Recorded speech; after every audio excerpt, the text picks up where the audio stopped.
Hello, everyone. Welcome back to Seaweed Brain, a Percy Jackson podcast, still in our rebrand as a Kane Chronicles podcast. Today, we're going to be diving back into Chapter 16 of the Red Pyramid. We have, for the first time in a very long time, a brand new guest. We have fabulous trips to E. coli-infested waters. Stick around. Yay! Welcoming for the first time to Seaweed Brain podcast today, as we said, a brand new guest, Tamia Fowlkes. Welcome to Seaweed Brain. How are you? I'm good. Thank you both for having me. I'm a huge fan. I'm excited for this to be high on my Spotify Wrapped this year. So I can't wait to be a part of an episode. It's always fun when someone who listens to the podcast comes onto the podcast, because I feel like we have a shared vocabulary, terms. Even though you haven't been here, like we can probably reference things and you'll be like, oh yes, the Riordan Verse of Madness ultimate fight against climate change / Jesus. And you'd be like, yeah, totally. I understand. Heard. Where on the internet do you come from? What brings you to us today? Definitely. I mean, I would say, where on the internet do I come from? I'm a journalist in real life. So that is often where I'm at, writing stories and having them read by other people. But in like my little shadow life, I am a fangirl at heart. I was raised by fan cams. I was like, when I was on Vine, I like didn't know the jokes and the funny things that people were saying. I was just like saving Teen Wolf edits. And so that is like my culture. I did have, during the COVID pandemic, a little short stint as a TikTok like show reactor, and I would make reactions to TV shows, including my beloved High School Musical, the series. Shout out to you, Joe. Yes, that was my jam. And then, I'm just now being a real adult, and I don't often talk about my fan thing. So this is just a delight and a pleasure and a beautiful thing.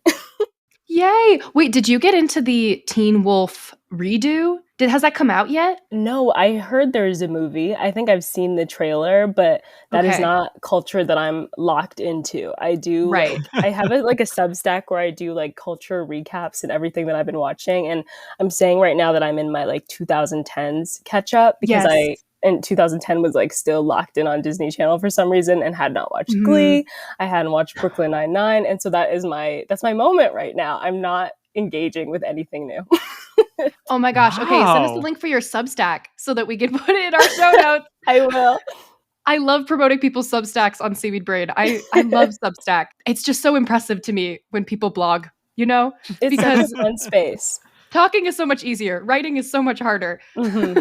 Yeah, so it's a lot of fun. It's called Tamia Talks, so if you're at all interested in anything I say today, it's the same vibe over there. Yay! Feel free to make tragic amounts of Glee references. It's been a while since we've done that, I would say. So we've strayed from our roots.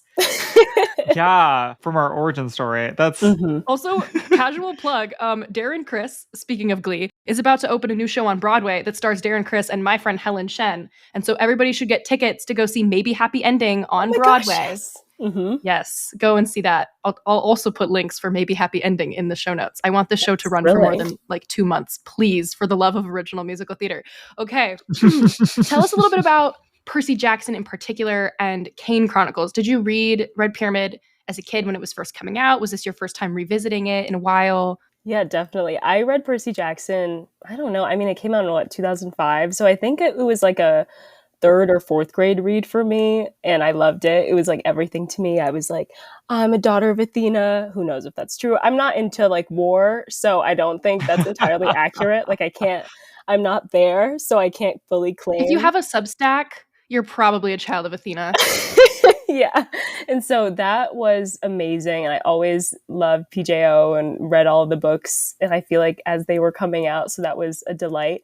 And then I had Red Pyramid when I was young, but I don't remember reading it. Like I have actually not a single memory from this book. I don't remember any of the names. And I think what happened was that in 2009, I read The Hunger Games for the first time, and it made me feel like I am a teenager, I am a woman, and I'm too old for children's fiction. And so I started reading like I'm Number 4 and Divergent, and just straying away from the proper youth section of Barnes and Noble. And then I was Number like, 4.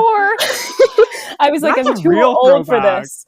And I had to Google it because I saw this question on the outline and I was like, why don't I remember this book? And I think it's because I thought I was grown and I was like it was too Sure. young for me. But in reading it this week, it actually in like the last day, because I did speed read through all these chapters, I was like, this is such a banger, and I missed out. So I'm excited to be reading it.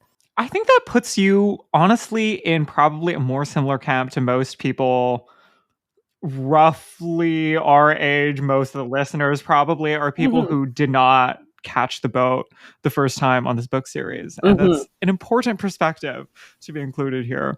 Yeah, it's been thrilling. Wow. Every page I'm like, oh, that's new information.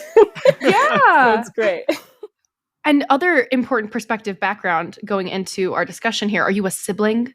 I am not a sibling. I'm an only child, and I never reveal that to people in first meeting. It is usually not guessed. I'm very proud to often meet people, and they're like, "You're an older sibling," and I'm like, "Yeah, that's amazing." But I am an only child. I have no one to talk to but my parents, and I love them so much. But that is my culture. Okay, good to know. Good to know. I'm sorry that we made you reveal one of the deepest personal facts. Yeah, identity reveal. Okay, amazing. That being said, I think we should dive into chapter 16, and we can kind of get your thoughts on Carter and Sadie as people, your moral judgments upon them as we go through. Carter, do you want to give us a brief recap of where we left off? Yes. So chapter 15 was a Sadie POV chapter as well. And that was where we were in the Hall of Ages, getting lost from Sadie's perspective in the Age of the Gods, in specifically Set trapping Osiris and having a fun chat with Iskandar that really seemed like maybe the last chat he would ever have. Most likely. Cough, cough, blood in the napkin. Chapter 16, we're still in Sadie's POV. It's the next morning now, and it is time for us to begin testing/training with Zia. We're woken up immediately with cold water to the face. Zia is also a little bit this was her walking like a bitch a little bit. You know, she forgot that inside, you know, etc., etc. She's talking a big game to Sadie at this point. She says, Sadie, get up. Sadie says, God, was that necessary? She says, no, period. End of conversation. And they go into like prep for their magic test. There's all this stuff that they have to do. They have to bathe. There's magic water going on. They get like tattoos put on their tongues so they can, this is supposed to like help them speak their magic spells better, right? Yes. The tattoos are specifically applied by having them open their mouths, and then Zia reaches in with a paintbrush on their tongue. What a powerful image. Really safe. I love that. Really like comfortable tattoo experience, it seems like, of all the tattoo experiences. That's the way I want to do it. Just paint on me.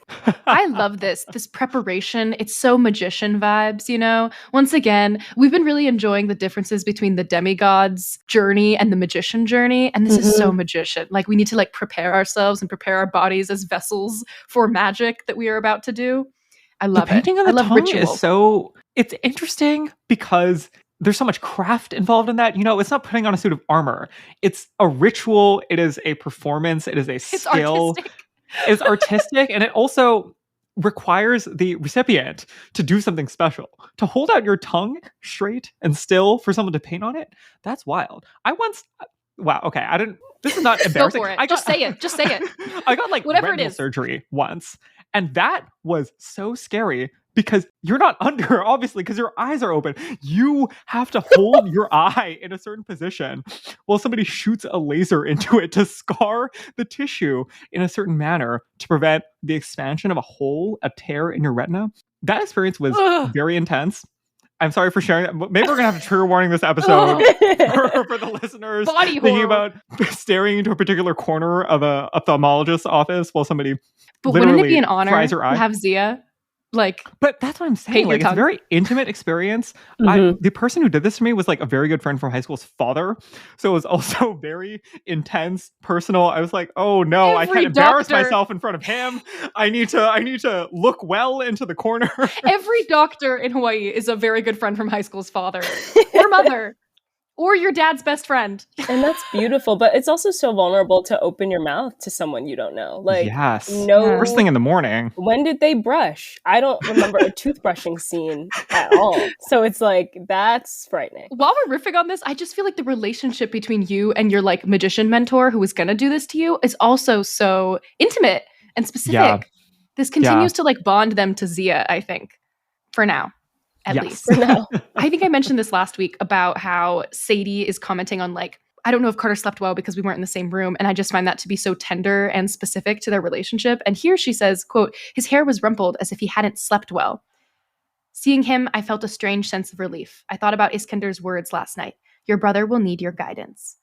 Again, it's so tender, and the way that they demonstrate their care for each other is so, they don't just come out and be like, I love you. But that to me is love and care, being like, I don't think Carter slept well last night. And that's something I'm immediately thinking about when I see him as we go into this high stakes situation. It's also cool to see how their relationship strengthens over the course of this, like, probably 2 or 3 day period, because they only see each other, twice a year. Mm-hmm, and so now they're like noticing more things about each other, which is a nice vulnerability that's fresh. Yeah, this is probably, at the point of this chapter, like the most consecutive time they've spent together since they were really little. Mm-hmm. There's kind of a lore dump here, which you might imagine from the fact that Zia is training/testing them. We have to get a lot of stuff out of the way. There's the magic cleansing rituals and everything. And she also is just straight up explaining a bunch of things. I find her demeanor as this is happening to be very fascinating because she is kind of professorial. She definitely knows that she knows more than them, obviously. But also there are these moments. I think they do a good job of having a sprinkling of teenage moments when Zia is explaining the tongue tattoos and starts explaining them while her tongue is still out to show them and is not understandable, is not producing decipherable words. That's a lovely moment because she hasn't done this before. There's no reason why she would, I don't know, be practiced at explaining tongue tattoos because she's a child. She's not a teacher. Lovely character coming in there. Zia lists off all the magical specialties really quick here. Oh my god, animal charmer, elemental healer, amulet maker, combat magician, necromancer, etc. Oh, it's so cool. Do you have a preferred one that you would want, a specialty or skill? I unfortunately am so boring and would probably have to say combat magician. But I think amulet maker is so sickening. Amulet maker's kind of sack. Because it's giving like craft, like technician, as well. That's what I want. I just want to be in a room somewhere. I don't want to be in conflict. I need to be making necklaces. Yeah. Every time I think about amulets, I think about Twitches. And I just have to throw that out there. Every single time I think about a magical amulet, I think about the DCOM classic Twitches. That was great. Amazing. Magical amulets are good. I was thinking specifically, I don't know if anyone's seen The Magicians on Sci-Fi. No. I need to tune back in. I literally went out and got an Amazon set of jewelry that was these long, kind of cheap looking jewel, quartz and whatever pendants. Sometimes you have to go online and order a long necklace. Just because you see somebody else have, and it was specifically long, the necklace is below the rib cage where it ends because all of them were every single character in that show was somebody who wore a shawl and lived in New York in the fall and had a long jewel pendant that was almost belly button level. Have you worn them? I did for 2 years, and then because they were low quality, all the chains broke at different points in the course of my daily life. Yeah, these are the crystal ones. And I remember this phase. It was weird because people, a lot of people asked me what dark energy are you trying to ward off? And I had to be that's not me. No disrespect to any dark energies out there, but that's not me, and that's not what I'm doing right now. But also, literally, I was working in a grill, and all of the different chains would break because I would bend down to pick something up, and it would catch on a drawer, and I would come up too quickly and just boop. There, done. I kind of feel like this is a universal experience because I also just ever since I was a child, I always have to have a necklace on. And now I have my one special necklace I never take off. And if I do take it off, I feel like my powers are gone, because you need an amulet. Yeah, you can't channel the magic out without the. Yeah. Very valid. I have a Tamia necklace, but I don't think it gives me a power. It just makes me feel like that's me. That's who I am. Yeah. That is your power. That's my power. It's just being yourself. Being myself. And with that, we also learned that Carter's sword is called a word I don't know how to pronounce. Kopesh? Let's see YouTube pronunciation guide.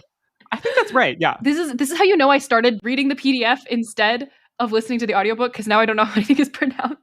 Do you think that your British accent is going to start to shift as you continue to spend time away from the audiobooks? Yeah, maybe it'll get better. It's a curved sword and, quote, a favored weapon of the Pharaoh's guard.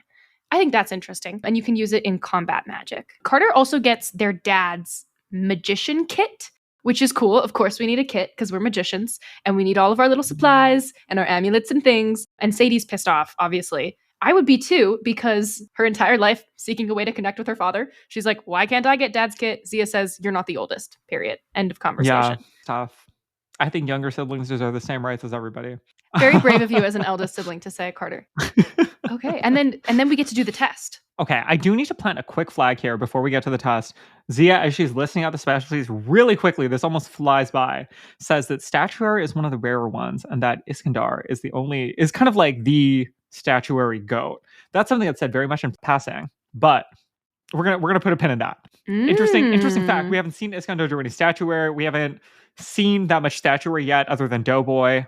What is this setting up for us? We don't know at this point, but interesting that she mentioned that, especially since Iskandar is, as cough, we've established, blooded napkin, cough, blooded napkin, consumption, etc. The test is beginning. I don't know if it's too late to make my comment about the dad's kit, but no, please. The thing I can't stop thinking about in these books is how inconvenient it is that they have to carry all this stuff around. Like, I have not stopped thinking about Riptide and how it just pops back in the pocket. You are telling me I have to carry a bag around when I fight? Like, that is criminal. And I just think that's also interesting to see, like, the wide variety of things that they need to actually, like, make things happen in this universe, which is fascinating to me. Yes, I love it. It is so unglamorous and so real world to be like, well, obviously, if you want to use your spell, you're going to have to spend 20 gold and get all of these different ingredients in order to make it happen. Like, these are the kinds of things you have to take into consideration when you're a magician that you don't when you're a demigod, and you can just feel that little ooh tug behind your gut, and then whirly twirly a hurricane. Right. Yeah, and do they carry these kits? Like, do they have them going forward? I assume so. Yeah, tell us. We should pay attention. Okay. Let me not say anything. I think that we should follow the true heart and letter of the no spoiling spirit. For the first time ever. The foreseeable future, we're going to lug these kits around. Yeah. Wow. Okay, cool. Maybe not forever, though. I don't know. Magic is mysterious.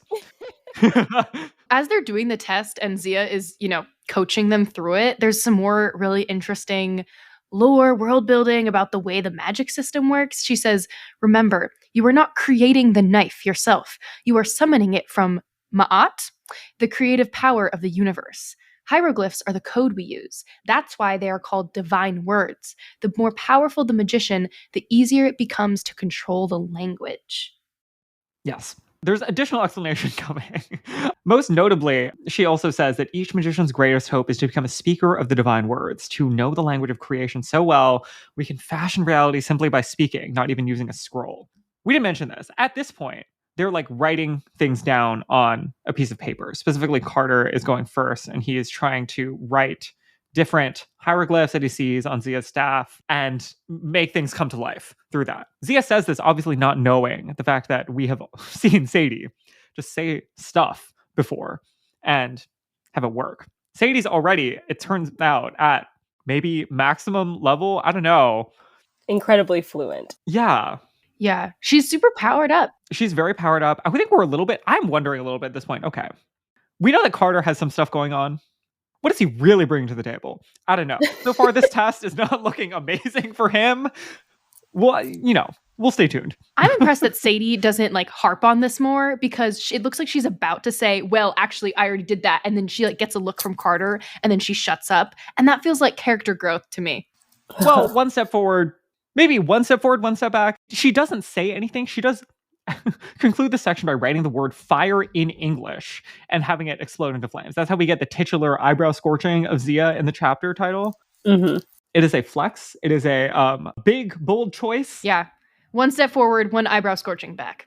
Yeah, sure. Yeah. But they're creating a shared language, and they're learning to understand each other and what they need to stay protected. I think they've gone through enough trials and questioning at this point of the book to be like, well, you know what? Maybe I'll just keep us safe and we can argue later. And it's true. It's true. Also good to see. So she can't wield her powers thoughtfully yet, but she at least can semi-respect her brother a little bit. Yeah, and start to interpret his nonverbal eye contact clues, which is great. She's picking up on clues. That moment is placing Zia in an interesting space where it seems like she knows more about the two siblings than the real adults do, and we're letting her in a little bit more. And she has kind of a truer sense, and we maybe trust her more. But also, this is still Carter even saying, hold up, not everything. There's still a boundary, and the boundary is not about modesty or about it's implied that this is a safety boundary. We can't let her know everything that we can do yet. Also, I think it's worth noting that remember when we saw Iskandar and there were all of these like magical glowing things around him? Well, turns out that's because his presence is so strong, he makes the language of the universe visible simply by being in the room. Which is a dream. Yes, that's cool because it's important for us to be like, oh, this is the thing we're working towards. This is the ultimate highest level of magician. If you think that's cool, then you should pass this test and figure out what's going on here and like want to hone your powers and want to become a magician. And I feel like that is a genuinely unique. Have we seen this in media before? This is something that I'm struggling to find a comparison point for. The idea that sort of pictographs are like flowing out and emanating from you because you are able to make the universe's logics and languages visible. That's a good one. So cool. Somewhere in the Norse canon, maybe. There are like other traditions, and the Norse tradition is one of the more like writing magic heavy ones. Like there's the language of the universe. But that's still a issue. Like even Odin, like he doesn't make the language of the universe visible. He had to like give up an eye and like get like pinned to a tree and everything to just learn how runes work. You know, yeah. I think this specific imagery is unique and maybe a Riordan invention. I don't know. Duel fight. It's time for a duel. We go to the Luxor, not the one in Vegas. I have been to the one in Vegas. I get so dizzy because the walls are slanted. It's very disorienting. The elevators go at a diagonal. Oh my God. Like at the arch. Wow. Anyway, yeah, we're in the city Luxor in Egypt, formerly known as Thebes. Important political city. This was a capital of Egypt in, I think, the New Kingdom for some period of time. I was a little disappointed. Sadie is really dismissive. She is not looking around. Carter is full of joy and curiosity and wonder. True nerd energy. Of vibrancy. Yeah. Okay. At the current time that we're recording this, Sex and the City recently arrived in Sex and the City made its debut in the Gen Z consciousness recently because it got to Netflix like 1 or 2 months before the time we're recording this. Oh, that's why everyone's watching it right now. That's why everyone's watching it. Yeah. I still find this interesting. Is it just that Netflix is a better social media team? Because I feel like a lot of people have HBO Max and fewer people have Netflix than they used to, maybe. I think like it's also like I feel like we've spent many a year hearing people talk about Che Diaz as a broad concept. Yeah, and so that's true. I think there's parts of Gen Z that want to connect the dots. I think that's right. That it was bubbling under, and then they just needed an impetus. They needed like the push. And I think also there's like a large subset of the generation that thinks Carrie Bradshaw is like 21 for some reason. And so they're like, I'm in my Sex and the City era. And it's like, no, you actually haven't even attempted a marriage. But that is so valid. And I support you in that. And it's beautiful. And I love that show. It's also like a journalism pipeline show. So it's always fun for people. And on Twitter, I feel like especially, you can't avoid it. So it's. Do you feel like journalists claim that show? Do you think that when you see someone can't help but wonder, are you like, yeah, that's. Well, I don't think there's like necessarily like a real representation of journalism on TV quite yet. There's like a lot of subsets of it in the pop culture landscape. And Carrie Bradshaw, I think, is very much framed as she like has her own column. So when you grow up thinking like she's a writer and then you listen to the monologues that she's doing and you're like, wait, you're just airing your friend's tea out on in a publication, and like they're like, girl, it's okay, like we love you, queen. I think that's crazy. And it's also, I guess, like accurate. And so journalistically she's kind of sound but also evil. But I think we semi-claim her. She's she's one of those girls. Yeah. You were really so interested in New York City journalism, womanhood back in the day. Yeah. I just finished Ugly Betty. People are still trying to revive this show. Like the bold type really came and went in the late 2010s. But that was 3 seasons, right? They kind of had a moment. They had a moment. They had I am actually a bold type completist. But Kim Cattrall was literally in a kind of Sex and the City Fabulous, right? Hybrid. Yeah, Fabulous.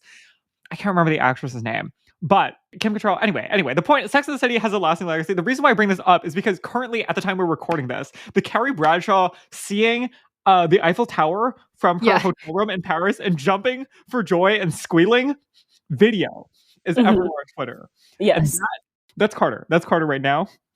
And it's not Sadie. And I think that I understand her, but I also I'm a little disappointed. I want Sadie to have more depth. To have that. I want her to have a curiosity. I want her to have a love for life. I want her to get into her little jumping up and down in the big tulle skirt moment a little bit. Yeah, she is so young. She's still in her like profoundly selfish and insecure era where she isn't ready to be that excited about anything yet, you know? She's too cool for school and for other things. Yeah. I guess that's it. She's also so dismissive of her brother, though. Like, if he speaks, she's like, I wish she hadn't even said a single word.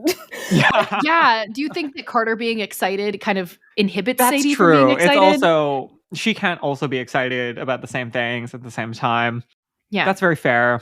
Yeah. Because I mean, is it the next chapter where she sees a cute boy who is intertwined in this new discovery of culture, and she's like, well, that's intriguing, and I wish I could ask a question about that, but I have somewhere to go. So I feel like she needs something to instigate her curiosity. But right now, if it's her brother being like, wow, did you see that building? She's like, please get away from me. Yeah. Yeah. She needs an excuse. Definitely. She needs a channel. And maybe that's coming. Yeah. Is this the part where Zia mind controls everybody into leaving the area? We don't see it happen, but she has done it already by the time we get there. Yeah. Oh, okay. Yeah, because she says common minds are easy to manipulate. Which is, of course, also Sadie shade. Because you remember the moment when Zia bubbles confessions up out of Sadie at the Met. Yeah. That's what Sadie's thinking about, at least. It seems like maybe that's what Zia's thinking about also. She makes eye contact with Sadie and she says this. Bitch. Common minds. Jeez. Oh. Woo. Ooh. I mean, it's going to be a long road to friendship with these two. Definitely. Anyway, we're going to learn through a duel. That's why we've been brought here, is so that Sadie and Carter fight each other. There are really no additional explanations or instructions or magic tips. She just says, magic is about doing. You're not going to learn this in a textbook. You need to just do some magic. Pull it out of you, fight, etc. Also, did we know until right now that the duel was between each other? I think that's a gag moment where they're like, you guys are going to fight each other. Not like, oh, you're going to fight against Zia, or we're going to conjure some random serpent for you to fight against. No, you're going to fight each other. Maybe I remember my rereading too much. I wasn't gagged, but I was surprised, but I was more surprised that they weren't excited to fight each other. So a little sibling rivalry challenge where Sadie's like, well, I'm afraid I'm gonna explodo him, so I'm nervous about that. They do both say that, and that's a little touching that they're like, I think I'm gonna accidentally kill you. And really they might. Both of them, I was being a little shady to Carter earlier. They both really could accidentally kill the other person. They're not in control. They do have some stuff going on, both of them, respectively. This could go really badly. I just finished my season 2 Invincible watch recently. One of them could have killed the other one. Exploded. Okay, the duel starts. And in the beginning, it's not... They're both kind of like, well, we don't... You didn't tell us what to do. We're just kind of standing here. I guess I could try to throw something. It's so awkward. I love it. Because Zia doesn't really know what she's doing either. She doesn't know how to coach them through this. She's not a teacher. Yeah. They're trying things and Zia's like, oh wait, obviously don't do that. That's wrong. Sadie tries to do something and she's like, no, don't use your amulet or something. Come on. Don't just pull from within yourself, which is also a lore drop. They don't know this. We don't know this. That there's some ways of doing magic that don't actively hurt you in the moment because you can store it. You can pull it out of an amulet, an obelisk, a god maybe. Ooh. But Sadie's doing it wrong. Sadie's trying to pull from herself, almost passes out. That's bad. Put a pin in that. That's bad. Put a pin in. Ooh, yeah, it's true. We'll get back to that. We're also gonna there's an additional lore drop. This one, okay, we already know, not to beat a dead horse. We're getting the official lore drop about the two family lineages. Father's side is from Narmer, the first ever to unite Upper Egypt and Lower Egypt. Mother's side is from Ramses, the second, the great, important conqueror of the New Kingdom, late Middle Kingdom, somewhere around there. Ramses is also the king in The Prince of Egypt. There we go. Yes, the DreamWorks film. Do we need this? To me, this is the point where I was like, okay, I was so tired before. I didn't like these ideas, but now we're supposed to be fighting. This is supposed to be a duel. And now we're actively stopping to be like, in case you haven't connected all the dots yet about the lineage, we're going to come back to that. We're going to give you additional information. Why does this matter? Do we learn anything more in this series about Narmer? Spoiler alert, no. Do we learn anything else in the rest of the series about Ramses? Spoiler alert, no. The names of the 2 pharaoh lineages that we're descended from are not important to the plot. I think literally at all. Why are we doing this? It comes back more as we get more information about their parents in this set of chapters, and like, you have to have the blood of pharaohs in order to be strong enough to host the gods, and no one's been strong enough to host the gods in such a long time. But I know we've said this a million times. I would like to hear from the listeners too, because I think everyone knows how we feel. To me, I don't know how you feel about, like, we could have just cut it. Like, we didn't need it to be true that your blood has to be a certain way in order to host the gods. Like, there could have been another reason why this is only happening now for the first time in hundreds of years. As a fresh and empty mind coming into this reading, I think it was a good fake out because it had me thinking, oh, well, that's the reason why they have powers for some reason. I wasn't even thinking about the gods yet, I don't think. I was just like, oh, maybe with people of higher lineage were granted some type of power. Like, I think it makes what is to come a little more like, oh, okay, like that makes sense. So I think, especially if I imagine myself reading this at like 9 or 10, I'd have been like, okay, extra lore that also I'm probably learning in history class. So it feels interesting. I think that is maybe why it's in there. Because when I think about my childhood self, that might have been satisfying to be like, I knew that fact. I know who those people are. That's fair. That's fair. I do. Yeah. Rick is a history teacher. He loves I want to reward you for knowing who Ramses II is moment. Yeah. It's a gift. It's a knowledge gift. Should we do a special episode about Prince of Egypt? A great film. Yeah, should we do a Prince of Egypt episode when we finish Red Pyramid? I think you should. I would get so distracted in that talking about When You Believe. I think I have gotten distracted talking about When You Believe every time it's come up so far, but I think we should. It's been such a long time since I've seen it. Is it on streaming? What streaming platform that exists on? That's the thing. Why do I feel like I have a VHS? Little stingy with the films. They like don't have their own, right? So it's kind of everywhere. We would have to pay $3.99. Oh. Which one goes Carter will not do. Carter will not, under any circumstances, pay $3.99 for art. I, on the other hand, own all 4 seasons of Crazy Ex-Girlfriend. So, and Erica is a benefactress. Erica is an investor. A beautiful benefactress. A beautiful benefactress. Supporter of the arts. No, I literally sat in a theater for a film this past weekend. Okay, I'll have you know. Was it Twisters? No, it was I bet you $100 it wasn't Twisters. That's the only movie I've seen. I'm so currently this is an incredible tangent. It's not. It's boring. No one will enjoy this except for me. I really wanted to see Dee, the Sean Wong indie film. Tawny went and saw it yesterday and really loved it. Who did? Tawny, yeah. Oh, great. See, I knew as soon as you said that, I knew I could count on Tawny to be on my side about this movie. I could not count on the people I saw the movie with to be on my side about this movie, but that's okay. As I was trying to find a way to see this movie, when I tell you that every theater in my city is wall to wall booked out with Twisters and Deadpool, and the efforts I had to go through, I feel like this movie had hype. It was all over my Twitter timeline. You know, it features the great and good Joan Chen, iconic from such roles as Saving Face. No, it was effortful. We had to drive, we had to book it, special time of the day.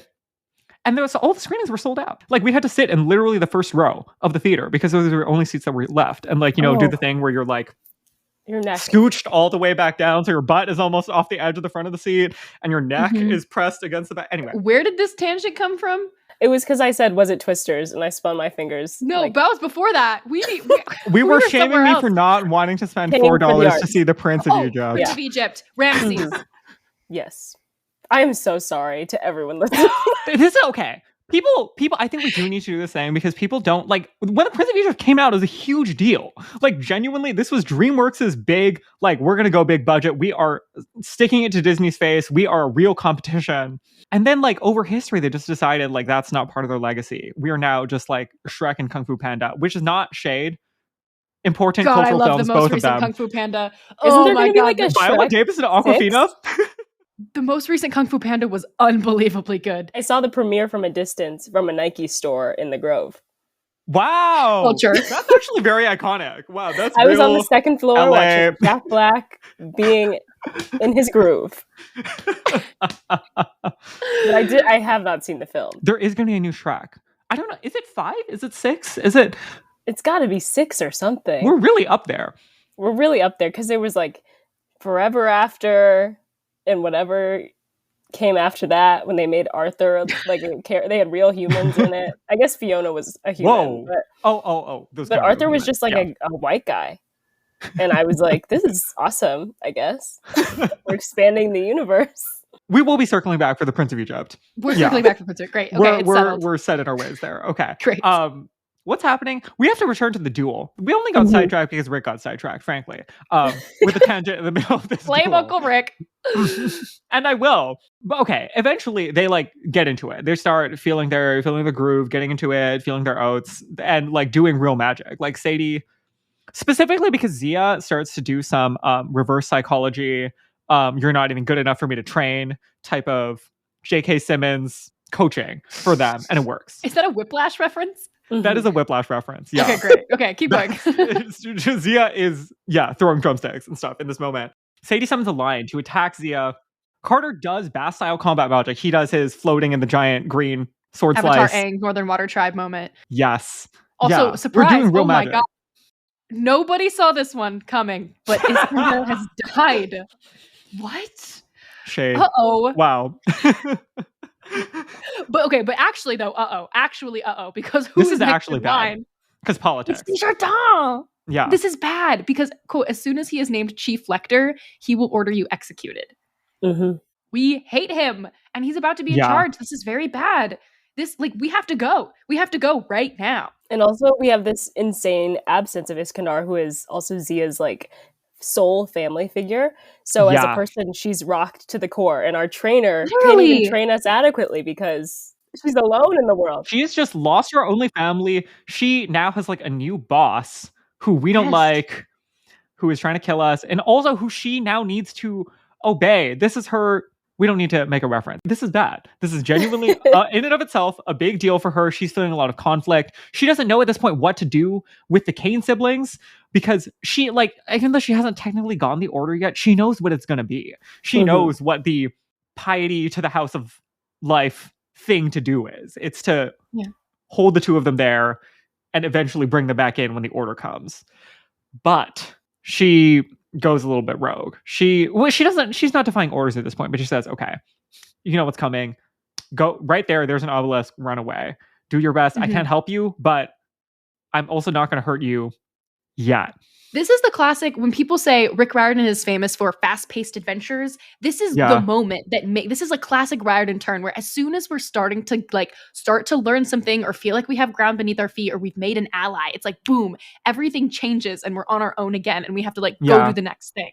It's so endlessly entertaining. Yeah, I loved it. This chapter is like the claiming ceremony of this book. And instead of needing to get chosen, you're like exploring and understanding your past in a new way and then being sent on a quest to save the universe, which I think is... It's reflection, it's power up, turning point, the politics are changing, all basically in the same moment. Zia literally says to them, you guys are hosting gods. Now we know. That's it. They're like, gonna have to deal with that in the next chapter. It is a little wild because we've a little bit been like beating around the bush. Like, we've known for a long time, but no one has just said it. No one has just examined what's going on. But now Zia's like, we don't have time. I don't have time for these shenanigans anymore. These are your family lineages. This is what's going on with you. Run away right now, because if you don't, I'm gonna have to kill you. Yeah. She says, Desjardins will order me to hunt you down. Do you understand? Unfortunately, I did. The next time we meet, we would be enemies.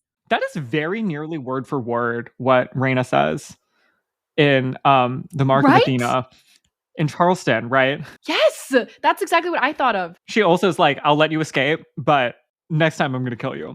And we believe her. Yeah. Also, did we mention this already? That, like, Sadie says, like, hey, whoa, I'm, by the way, had a weird run-in with Iskandar, and he said that you were going to help us. And that's a big deal. That is a big deal. I don't even, like, and the moment she said that, I was a little like, whoa. This is actually a little bit scary for me. Because Zia, we like you, but also Zia is a little bit scary. We don't 100% know that she's on her side. And it is a strange pitch because it is what Iskandar would want. And obviously Zia cares about that, but also just on an emotional level. Zia's only family just died. And you are telling her, by the way, I got it. I got the last moments with him. Also, in case you were wondering, I hung out with him last night. Not you. Ew. I'm the one telling you what he really would have wanted. It's If a long I were road in to Zia's their position, friendship. I don't know that I would have reacted positively to that. I might have. Oh God, no. And he told her that he was going to die in a subtle way, but she didn't go back to their dormitory and say, like, what do you guys think this means? So really took the opportunity there too. Yeah. We're taking an ad break. We're going to come back for chapter 17, a bad trip to Paris. Okay, this is kind of a weird chapter transition because we left with this kind of cliffhanger. Sadie and Carter have to try to escape. We don't know if they're going to be able to do so successfully, when the news is going to come, how the house is going to try to kidnap them, if Zia is going to be involved in that. All of these are open questions. What we're doing instead of answering any of those questions is jumping back to the previous night. This is the same night where Sadie, in our previous episode, had her run-in with Iskandar, went spelunking into the Age of the Gods in the Hall of Ages. While she's doing that, we're now finding out Carter was having his own nighttime journey. There are multiple parts. First, we have like a quick little dream vision excursion situation. Carter's the chicken head flying, goes away when you're asleep form, goes off to the deserts of Phoenix where we know Set is set up, and we see Amos trying to do some espionage, trying to find out what's going on, when it turns out it's a trap and he gets immediately kidnapped by Set and his gigantic, scary-looking monster army. Set also says something in French as he kidnaps Amos, and that's shady. Carter clocks that a little bit. He pauses and says, "Oh, French, why? What's going on there? Who do I hate who's French?" We're going to circle back to that. Yeah, it's critical. And it's really interesting that he keeps getting sucked back into these dreams too, and deeply frightening because he has no control over it. They've already said that can put him at risk. It's like a life or death situation if he gets caught in one of these dream sequences of sorts. I feel like it reminds me, it's similar to Percy, I guess, where he also is having like all these interactions with Kronos where there is like not necessarily risk of death, but he feels this fear and this energy drain from having these types of experiences. So that is generally frightening, but also now our uncle's in danger. So we have no assistance. It's true. The Uncle Amos was supposed to be the competent one in control. He's kidnapped. Iskandar's dead. Zia's an enemy pending. It's tough out here. Yeah, it is also interesting that Sadie, I don't think, has had an equivalent dream excursion yet, right? Yeah, no, I don't think so. Weird. Second, we're sneaking out. I was a little bit surprised by this. I was like, okay, you've picked up something from Sadie. You are growing and blossoming away from square dress pants. Oh, boohoo, I don't want to go into the library when we're not supposed to. He fully magic lifts up the secret stone door and is out, roaming the empty streets of underground Egypt at night. Wow. It's also cute that this happens at the same time, that they both have their sneak out moments. Parallel journeys. They have the same idea. Their connection is more clear, especially now. Yeah. The first thing that happens as he's out and about wandering the streets at night is that he sees Zia out about wandering the streets at night, covered in mysterious black glittery something. She was hurrying across the courtyard as if she were being chased, but what really caught my attention was the shimmering black cloud around her, as if someone had wrapped her in a glittery shadow. That's cool. We don't know what kind of magic that is yet, but we'll find out. Yeah, without precedent so far. But we follow her. A little bit shady. And he follows her even as she does like a magic thing, makes a cavern appear out of nowhere. And he's like, do I keep following her?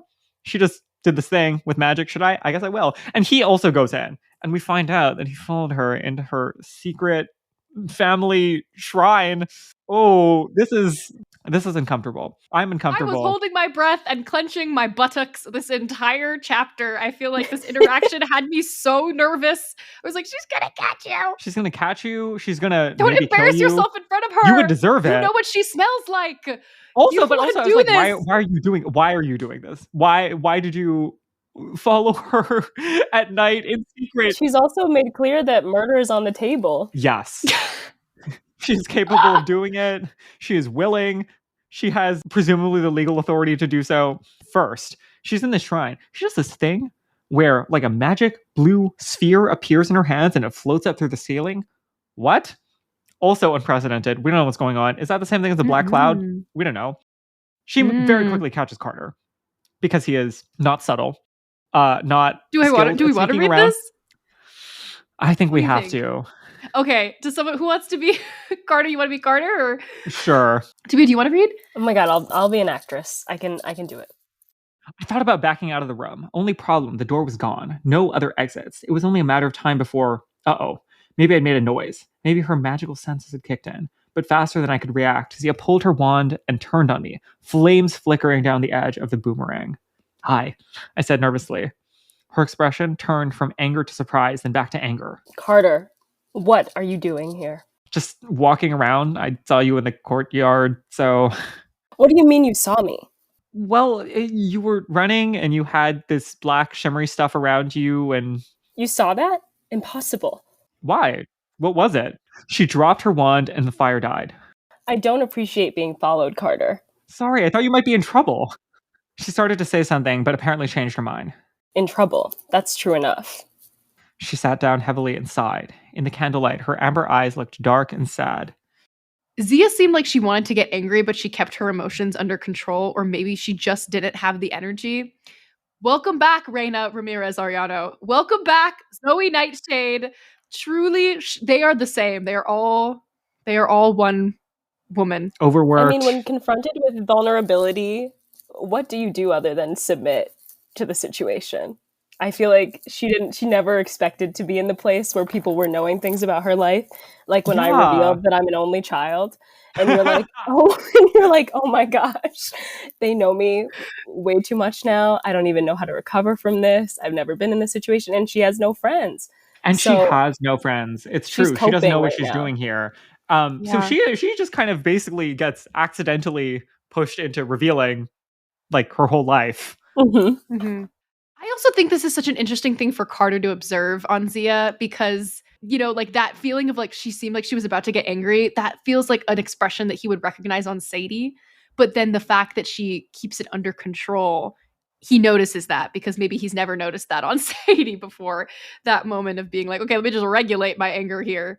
Or maybe she just didn't have the energy because he's not familiar with that kind of behavior. He doesn't know what this means. Yeah. Zia backstory.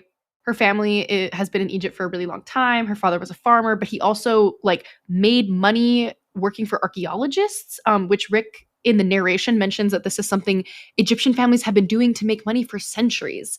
And I tried to find like information on that online and it wasn't really available. But if you're from that part of the world and you're familiar with that, write to us and let us know. Zia was the only survivor of a big magical monster attack that was unleashed upon her village after like an artifact was messed with that her father helped to find, and Iskandar found her. Welcome back, Soul from the Acolyte. Sole survivor in her village. Iskandar finds her and becomes her only family. Is something more shady happening here? Maybe we should consider that. We don't know the whole story. She's also kind of Annabeth coded in the fact that she's a baby girl being left in a big world and needing to find found family. That also could be (evil? Yes. We don't know. Exactly. Okay. The monster attack, obviously universe. Suspicious. But then in a post-Acolyte universe, the monster attack and also the fact that she doesn't remember anything from age 8 and earlier, that is incredibly suspicious. Maybe she has a secret twin sister wandering around who's actually her. We should be suspicious. Yeah, it's very weird that she can't remember anything before the age of 8. We spend some time noting that. Carter is like, no, but I mean, you were young. And then he thinks back to all of the memories he has very vividly from around that time in his life, which is when he still had his parents. That's kind of a fun paragraph. He really is like going into the depths of this is what it was like learning the stars and the constellations from my mother on our balcony and what my mom in Los smelled Angeles. like. Yeah. Curling up on the couch. Yeah. He's like, seriously, if I didn't have all of those memories of my mom, it would drive me nuts. Mm-hmm. And this is a big moment because Carter realizes that, like, you know, Zia doesn't have any family and also doesn't have any friends her own age. And this is something that Carter can relate to very deeply, and he's feeling a little bit vulnerable and like they're twin spirits and maybe he wants to ask her out. I don't know. He whips out the Riz for this one. I was astonished by his nerve. This was a nearly Apollo Reyna level moment where I was like, it's too soon. Why would you do this? Whoa. Especially, it felt really out of character for him until I thought about it more. And it's like, wait, this is maybe not out of character because he's never done this before. He's just kind of like, this is stressful, but also I guess I should just do it, right? That's true. That is true. It was flabbergasting, I think. And kind of like, is that the solution? Like, oh, you lost your equivalent grandpa. Do you want to go to the movies? Like, okay. So I find it endearing, but also a little bit scary, but also a little just under socialized. So it's reasonable. It was strange at first, but I think that the energy here is like a band kid. Mm-hmm. Like that's him. It is so, to me, it's just so teenager. Just like, he's not thinking about the fact that he's going to ask her out in this moment. He just has a moment of feeling really connected to her. And like, he wants this connection to go somewhere. And so he's just like, you want to go to the mall? Like, he doesn't think about it before it comes out of his mouth, you know? Are you going to read it? You wanted to read it, I think. Should I? I do want to read it. I'm going to read it. I don't have time for friends, she said. Besides, when initiates turn 13, they're assigned to other gnomes around the world. I am the only one who stayed here. I like being alone. It's fine. The hair stood up on the back of my neck. I'd said almost the same thing many times when people asked me what it was like being homeschooled by my dad. Didn't I miss having friends? Didn't I want a normal life? I like being alone. It's fine. I tried to picture Zia going to a regular public high school, learning a locker combination, hanging out in the cafeteria. I couldn't picture it. I imagined she would be as lost as I would. Tell you what, I said. After the testing, after the demon days, when things settle down, things won't settle down. I'm going to take you to the mall. She blinked. The mall? For what reason? To hang out, I said. We'll get some hamburgers, see a movie. Zia hesitated. Is this what you'd call a date? My expression must have been priceless because Zia actually cracked a smile. You look like a cow hit with a shovel. I didn't mean, I just meant, she laughed, and suddenly it was easier to imagine her as a regular high school kid. I will look forward to this mall, Carter, she said. You are either a very interesting person or a very dangerous one. Let's go with interesting. Claps in the chat for a real line read. That was amazing. You guys, is she flirting when she says, you're a dangerous one? I was so thrown off by that. I was like, what does that mean? Some of these things that she says are kind of, they're like lines. You know, like maybe you're dangerous. That's a line. Like, it'll never settle down. That's a line. You know? But that makes sense for her. I feel like she is, like, she also doesn't know what she's doing here, right? But she's curious. There's also like a possibility of betrayal here, to me, is what comes from. You're a dangerous one. Like, maybe if I get involved with you, I'll want to protect you when I know that my duty is elsewhere. Yeah. Right, no, it's serious. It's flirting because she literally likes him enough to be like, I'll get on the line. Yeah, like, I like you enough that I could become vulnerable with you, and then I would have an emotional attachment to you, which would then make you dangerous to me. Mm-hmm. I mean, she does also say that's yes. how girls who walk like a bitch flirt. Mm-hmm. Mm-hmm. Yeah, it's true. Alternative question posed in this outline. Does Carter have game? I think so. To take the swing at all is game in this day. To take the swing at all, and so quickly, is game. And in the most vulnerable possible position. You're inside of her family's shrine. Ooh, I mean, she is also, like, she just got exposed. She just aired out her whole life because he followed her into her secret space of remembering things that she can't remember about how her whole family and village died. Something about his switch where he goes from kind of like smooth, not smooth, but like he's just going for it. He's just proceeding.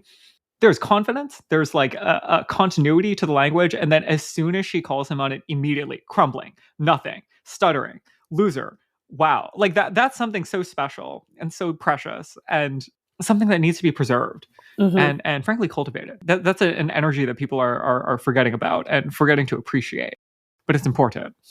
We also might be giving him too much credit, though, because we do have to ask the question of has she ever been flirted with ever in life? And if it's your first time having someone ask you out, you're like, well, yes, maybe. That's an excellent point. Because you're flattered, perhaps. Like, she's like, I am a warrior, and you're seeing me in this vulnerable way, and that's different. Yeah.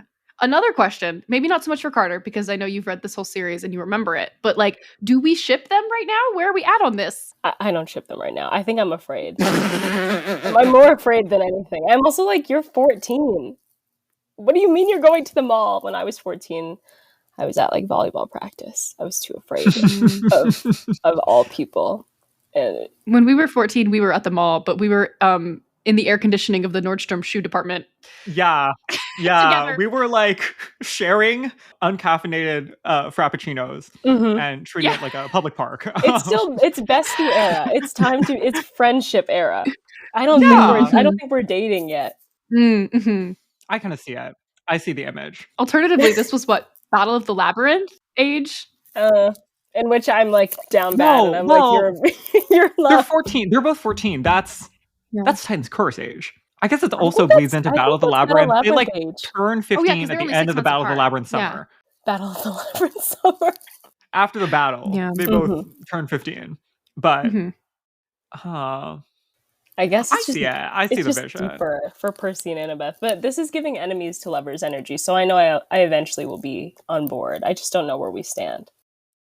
To the extent that I'm comfortable with men and women being in relationships, I think it is in situations where it is a girl who walks like a bitch and a boy who has difficulty stringing sentences together. Right. Wears the same zip-up hoodie every day. With his loafers on. Okay, cool. I look forward to checking back in on the development of this relationship now that we know where we are. They're definitely not yet the greatest love story of all time. That is for certain and for sure. Yeah. I'm more excited about them getting together at the prospect of Sadie having a big sister. Like, that's what excites me the most about it. Well, we're fast forwarding to Luxor. It literally says that. Fast forward to Luxor. Carter heard French in the dream. We think Desjardins is evil. Great. I hear French. I also think evil. It's true. We can't keep... The thing I said about E. coli, for those of you who are coming to us at a different point in time, this is being recorded during the Paris Olympics, where athletes are actively and in increasing numbers getting too sick to compete because they're interfacing with the Seine River in France, which is full of disease, plague, bacteria, viruses, parasites, excrement, nasty. Anyway.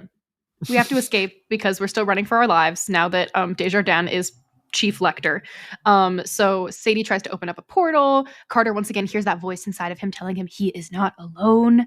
And we have to fight. While they escape, they get saved by Bast. She's back. She's alive. She didn't die. Yay. Thank God. And she says, "Miss me?" And that's how the chapter ends. In a leopard print suit, right? In the leopard print suit after demolishing some of the sphinxes that chase them through the portal. It's everything. Oh, I missed her. Yeah. You can just imagine her doing a hair flip right before she says the phrase, "Miss me." Miss me. Oh, God, I love her. She is such a real person to me. Okay. Well, this has been great. I'm glad we made it through the full 2 chapters. So we have to ask our brand new first-time special guest here. Actually, do you also want to answer the Perciveth question since you're here? I feel like absolutely. Okay, so first of all, segue. Do you think Perciveth is the greatest love story ever told? I love that I was so excited and now I'm like, do I?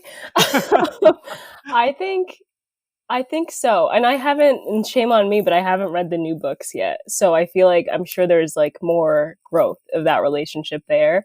I'm so excited to see how they expand on Perciveth in the show because I think that will solidify it as the greatest love story of all time for me. But I can't think of a fictional healthy relationship, period. So I think they have to be. They're just peak like semi-health. Like Percy's not the most committed in the beginning. We do have to do a lot of work to get him even thinking about romance. But I do think they have a beautiful love story. And who else would fall into Tartarus for their love. I don't know. Wow, that's a perspective I don't think we've heard, that are like the only actual healthy fictional relationship that exists. I just feel like at least like there's no cheating. Yeah. So that's a win. All these like other shows, I feel like there's like some sort of random murder, or somebody accidentally kills someone and their partner has There's a lot of lying. There's a lot of lying. Like season 4 to 5 is like somebody has to lie for the whole season. Right. They have a secret person that they're not in a relationship with, but it seems like they're cheating, so there's a bunch of distrust. Percy Beth is just, they're fighting to keep each other alive, and they just don't want to lose each other ever, and that's beautiful. And I love a childhood to adulthood type of relationship. So I love that. Well, beautiful. And if you were to recommend The Red Pyramid, the Kane Chronicles, to a friend of yours, you know, say, I just sped read 20 chapters of this book to come on this podcast, you should read Kane Chronicles because... I am loving this book, and I didn't know what to expect coming into it because, as I said, I didn't remember much of the plot from when I read it as a child. One thing I'm surprised that I didn't latch onto and deeply appreciate when I was younger is just the expansion of diversity that there is in this book, and I think that that's really critical in children's literature. And I think Egyptian kind of mythology doesn't get as much of a deep dive or the respect it deserves in our education system. And if you're just wanting like a fun, riveting, lighthearted book to read, this is a good, quick read. And these characters are funny. They have that like Percy Jackson humor that we all love, a strong-headed female character that seems like she hates men, but sometimes has a soft spot for her brother. And I think that's what we all need, is something lighthearted going into this fall season. Yes, absolutely. Thank you so much, Tamia. Where can people find you on the internet? Well, thank you for having me. This has been the honor of a lifetime. I hope when season 2 comes out, you'll privilege me with coming back and talking about an episode. If people want to find me on the internet, I am at Tamia Fowlkes, Tamia Fowlkes, on all social platforms, and I have a Substack called Tamia Talks. If you like musical theater, if you, again, were a fan of High School Musical, the musical, the series, and Glee, and if you've never watched a serious thing in your life, then I'm probably talking about it on my newsletter. And also, I do very like serious, real journalism. So if you also are like, into politics, I also covering the RNC and the DNC and all of the things that are to come in this election season. Oh, damn. So busy year for you. Yeah, I'm a real serious person when I'm not yapping about children's television. You have to have balance. You have to have balance. There's nuance here. Yeah. Your Substack about children's television probably allows you to do your very serious, important, crucial, necessary job better with more energy, right? Yeah, definitely. Have you done Smash? No, I'm okay. It's on. We talked about this. It's on Peacock now, though, right? So I'm gonna watch it. It's on the list. Yeah, for sure. That's probably. Side note, I heard that the musical is changing the plot like a ton from the TV show, but you should still watch the TV show in preparation for the Broadway musical that is incoming. All right, everyone, go support Tamia on all things the silly and the serious, and we will be back next time to find out if Desjardins is hosting set. Ooh! All right, stick around. Bye. Bye.